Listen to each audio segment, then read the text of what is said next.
Hello, XHORSE fans! The new version of DOLPHIN XP-005 is available now, and today I'll walk you through it in detail.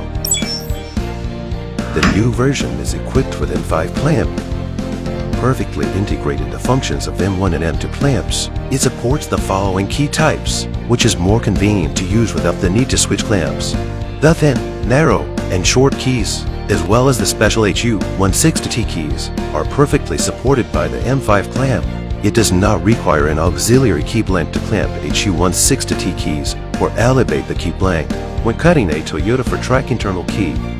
Additionally, the M5 clamp is designed to offer a non-calibrating using experience, which means you don't need to calibrate the clamp anymore while working. Lithium-ion battery is optional for the new version and can also be installed in the machine if you need later on.